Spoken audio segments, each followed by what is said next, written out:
really excited to be here today.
The framework we signed today adds momentum to my administration's universal health coverage that is focused on supply of modern equipment to our hospitals, efficient and timely delivery of health commodities to our facilities, enhancement of our health workforce, and health insurance for all, leaving no Kenyan behind.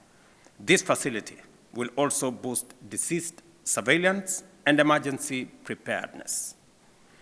On behalf of the government and people of Kenya, I express profound gratitude to the United States, to President Donald Trump, and to you, Marco, for the commitment of US dollars 1.6 billion to Kenya over the next 5 years. This gesture of goodwill by President Trump on behalf of the American taxpayers reinforce our ongoing mobilization of domestic resources by Kenyans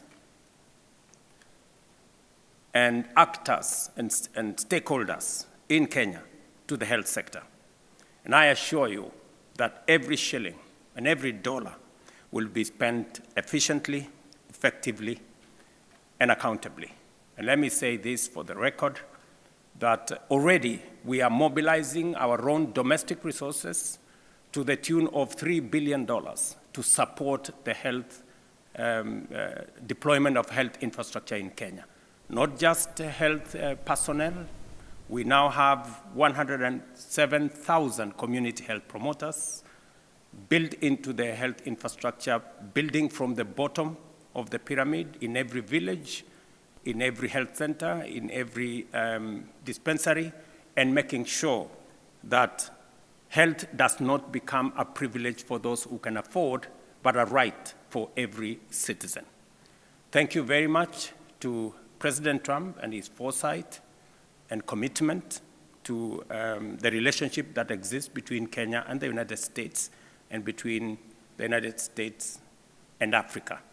And let me say this, that as we signed this agreement, the first one ever, we don't take it for granted that many officials have spent many hours in putting this together. I want to commend them, both from the United States and from Kenya, so that we can do the easy job, me and Marco here, to do the final seeing of this agreement. Let me also commit that Kenya will continue to be available in Haiti to do what we can to ensure that the experience we have gathered over the last couple of months, running into 2 years now, will be of benefit to the gang suppression force.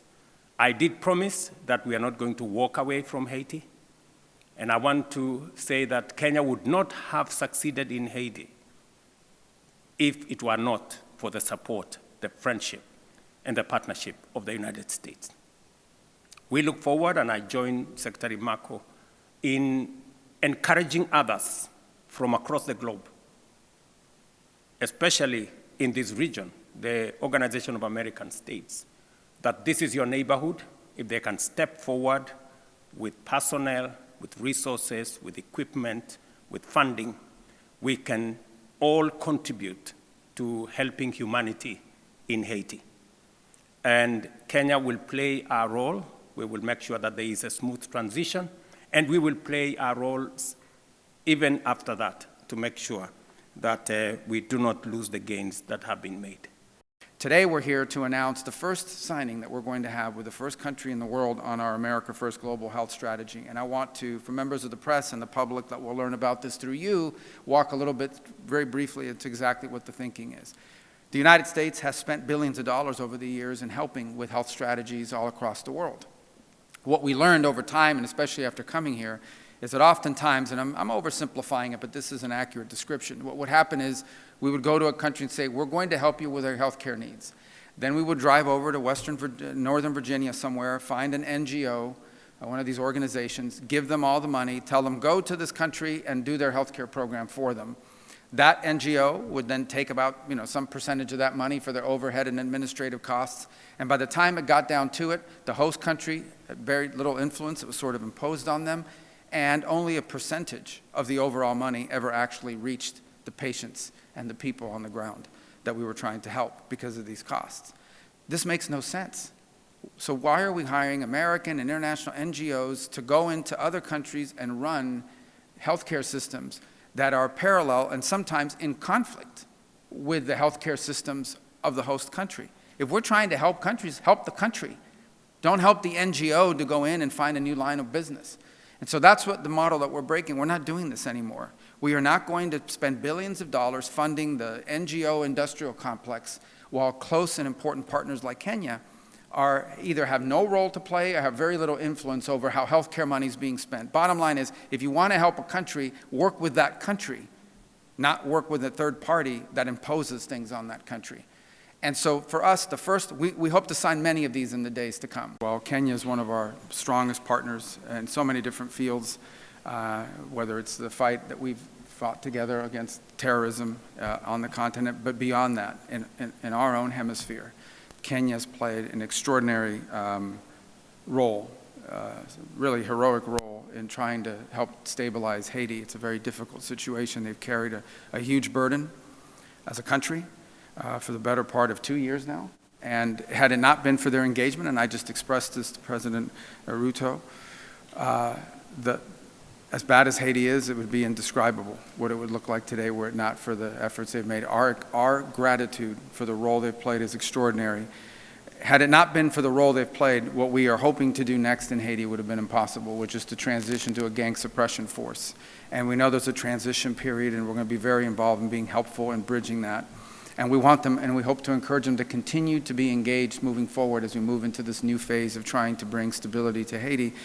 But we understand and believe they cannot do it by themselves. So I wanted to use this as an opportunity to continue to encourage countries in the region and around the world to step up and contribute and be a part of this effort. We need their money, we need their funds, and we need their personnel as well to make this work.